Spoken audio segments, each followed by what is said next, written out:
If you're interested in this, then stay here. If not, you know where to go. Am I centered, brother? Am I centered? No. Am I in the middle of the shot? Yeah? Cool. So, let's start again. Cool.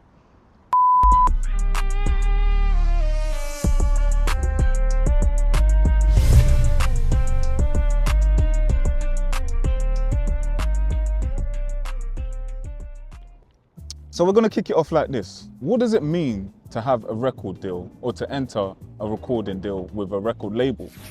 So what that means is you enter a deal with a recording company, whether that be a major or independent, and they're responsible for helping you grow your career as a recording artist. Now, as a record label, their responsibilities lay around ensuring that you're paid for whenever your recording is used. As we've spoken about in previous episodes, this is where your music is publicly performed, played in pubs, clubs, bars, restaurants, overseas, domestically, and pretty much wherever the public has access to hearing the sound recording of your work. Side note, when I say work, what I mean is your song or your track, and I'll be using it interchangeably over the episodes to come. As a record label, some of the things they're responsible for is to grow you as a brand or artist, give you global exposure, exploit your recording copyrights, and generally help you to grow in your craft as an artist. Now, record labels don't just make money from one place. They have multiple sources of income which center around the recording artists that they sign to the label. This means they have revenue coming from multiple angles all at once. So here's a breakdown which leads to the next question of how many revenue streams does a record label actually have? One of the biggest and most popular revenue streams for a record label today is via streams.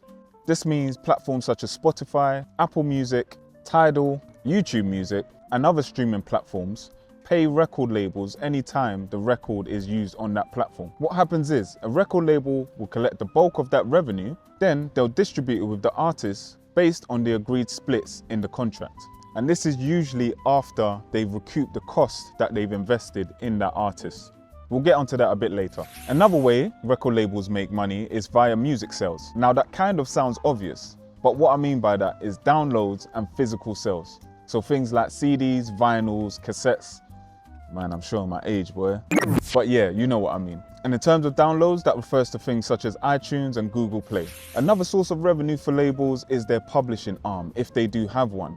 Now, going back to the previous episode, episode 3, we discussed the whole world of publishing and what a publisher is. So again, if a record label has a publishing arm, they'll be making revenue from this source. The fourth way that record labels make income is via licensing or sync deals.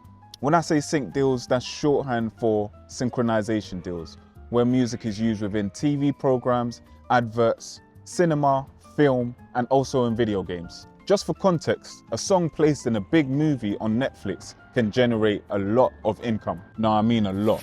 Now, another way record labels generate income is via what we call a 360 deal. This means as well as the record label will get a bit of everything else. So that includes touring, merchandise, and pretty much anything to do with the likeness of that recording artist. This also includes brand deals and endorsements. So this means if an artist blows up, then the record label earns money from every aspect of them doing so. Advances and recoupments. Now you might be thinking, well, a label gives an advance. How do they make money off that advance that they give? As discussed in the previous episode, an advance is a loan against any royalties that are generated in the future for that artist. So the record label will give the artist an upfront fee, an advance, or a loan. That loan is then recouped from the artist's earnings. Now, until that money is recouped by the artist, the label will hold on to any revenue that is generated for the song or songs that the artist has made. This means with them putting up the money, they control things. Now, last but not least is catalog ownership, which is like the gold mine for record labels, because this is what gives them income over a long sustained period of time. And this means that the record label earns money for decades after the purchase of the catalog, and even if the artist leaves that record label. And this is why you hear the music of some of your favorite artists or household names over the years, even though they've stopped making music. Owning catalog is extremely valuable. So to wrap it up, A record label isn't just selling music. What it's doing is investing in intellectual property and monetizing it for as long as it possibly can.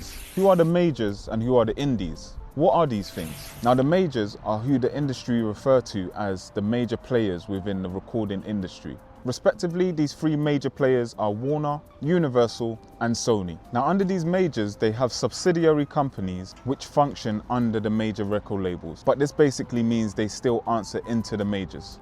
Now, with indies, this refers to independent record labels. And these are basically record labels that often function on a smaller scale and have no ties or affiliation with a major. Some of these indies include XL Recordings, Domino, Rough Trade, Warp, and 4AD. Now, it's always in the best interest for an artist to check which label they're signing to and see what the roster looks like, because this could give you a firm indication as to who you may be able to collaborate with, whom the record label is prioritizing, and where you fit as an artist within that record label. How do I get signed to a record label? Now, the answer to that lies within what you're able to offer the record label.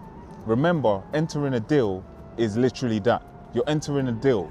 So what are you bringing to the table versus what is the label bringing to the table? That's what you got to think about. If you have nothing to offer, the label has nothing to offer you. Whereas if you do have something to offer, you need to make sure you can leverage what you have against what the label is offering. So ask yourself, do I have a catalogue of music? Do I record? Do I have a social media presence? Do I have a following? Do fans interact with me? And generally, do I have a buzz about me? Now, if the answer is yes to any or most of these things, then you're most likely to have a record label knocking on your door very soon. Now remember, your bargaining power is what you're able to leverage. So the more you can bring to the table, the better your deal looks. When I am at a record label or when I do get signed, what am I responsible for? Or what are my responsibilities when I get there? Now, like with any other deal or any other agreement, you have a responsibility to ensure you uphold your end of the bargain. So if the record label signed you for a single deal, you're responsible for delivering that single. If the record label signed you for an album, you're responsible for delivering that album. It's important to understand that you have a contractual agreement with the record label to deliver what you agreed upon. Always seek proper legal advice before signing anything, because this can save you a bunch of money and time in the long run. Be sure to read through your contracts because it will detail the timeframes in which the label expects you to deliver on your end of the bargain. Please remember, an advance is a loan. So this means the record label will want their money back plus a return on their investment. And with that being said, I hope you've enjoyed this episode of Gaming 5. The pleasure is always mine, and be sure to lock in to the next episode. It's your boy Black Sam the Great. Remember to tell a friend to tell a friend to tell another friend that it's Gaming 5 to the world. I'll see you on the flip side. Peace.